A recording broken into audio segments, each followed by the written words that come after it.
Latest updates ఎప్పటికప్పుడు పొందడానికి big TV WhatsApp channel follow అవ్వండి. లింక్ డిస్క్రిప్షన్ లో ఉంది. తెలంగాణలో అసెంబ్లీ ఎన్నికల ముందు ప్రతిపక్షాల ఎన్నికల వ్యూహాలు తెలుసుకోవడానికి బీఆర్ఎస్ నేతలు ఫోన్ ట్యాపింగ్ కు పాల్పడ్డారన్న ఆరోపణలున్నాయి. అప్పట్లో దానిపై కాంగ్రెస్ నేతలు ఎంత గొంతు చించుకున్నా ఎవ్వరూ పట్టించుకోలేదు.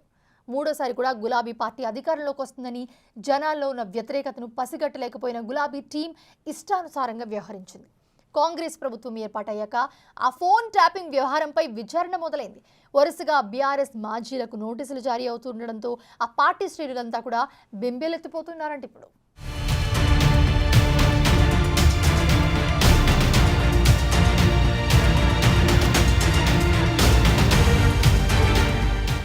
రాష్ట్ర రాజధాని నుంచి ఫోన్ ట్యాపింగ్ సెగలు ఖమ్మం జిల్లాను తాకాయి. రాష్ట్రంలో కాంగ్రెస్ ప్రభుత్వం ఏర్పడిన తరువాత రేవంత్ సర్కార్ కాంగ్రెస్ పార్టీకి చెందిన నేతల ఫోన్ ట్యాపింగ్లపై ప్రత్యేక దృష్టి పెట్టి పూర్తి దర్యాప్తుకు ఆదేశించింది.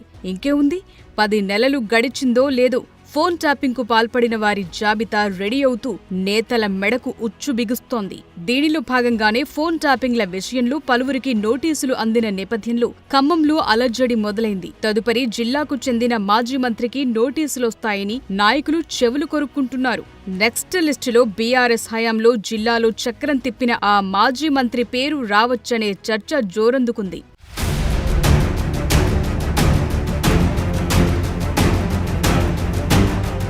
ఖమ్మం జిల్లాకు చెందిన మాజీ మంత్రికి కూడా రేపో మాపో నోటీసులు రావచ్చని గుసగుసలు వినబడుతున్నాయట. జిల్లా వ్యాప్తంగా గతంలో మంత్రిగా పనిచేసిన కాలంలో కేటీఆర్తో అత్యంత సన్నిహిత సత్సంబంధాలు ఉండడంతో ఖమ్మం ఉమ్మడి జిల్లా వ్యాప్తంగా అధికార దుర్వినియోగానికి పాల్పడినట్లు సొంత పార్టీల నేతలు విమర్శించిన సందర్భాలున్నాయి. మరోవైపు ఖమ్మం ఉమ్మడి జిల్లాలో గత ఎన్నికలకు ముందు పొంగులేటి శ్రీనివాసరెడ్డి గులాబీ పార్టీని వీడి 10 నియోజకవర్గాల్లో ఆత్మీయ సమావేశాలు పెట్టే మునుపే ఆయన ఫోన్లు సైతం ట్యాపింగ్ చేసిన ఘటన అప్పట్లో కలకలం రేపింది. పొంగులేటి సైతం పలు ఆత్మీయ సమావేశాల్లో తన ఫోన్ ట్యాపింగ్ అవుతోందంటూ బహిరంగంగానే బీఆర్ఎస్ పార్టీ నేతలపై విమర్శలు గుప్పించారట.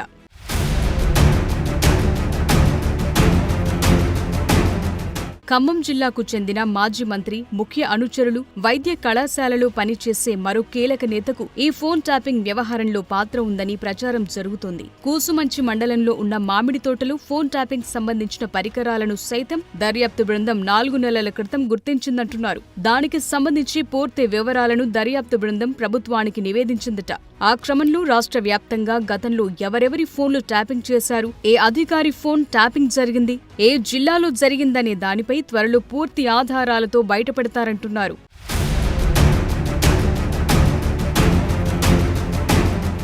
అందులో భాగంగానే ఉమ్మడి నల్గొండ జిల్లాకు చెందిన బీఆర్ఎస్ మాజీ ఎమ్మెల్యేలకు 4కి, మహబూబాబాద్ జిల్లాకు చెందిన ఒక మాజీ ఎమ్మెల్యేకు నోటీసులు వెళ్లాయట. దీంతో నోటీసుల సెగ ఖమ్మం జిల్లాను తాకనున్నట్లు పొలిటికల్ సర్కిల్స్ లో ప్రచారం జరుగుతోంది. ఖమ్మం జిల్లాకు చెందిన మాజీ మంత్రికి కూడా నోటీసులు వచ్చే అవకాశం మెండుగానే ఉన్నట్లు జిల్లాలో గులాబీ పార్టీ నేతలే చెప్పుకుంటున్నారు. చూడాలి ఫోన్ ట్యాపింగ్ ఉచ్చు ఎంతమందికి బిగుసుకుంటుందో.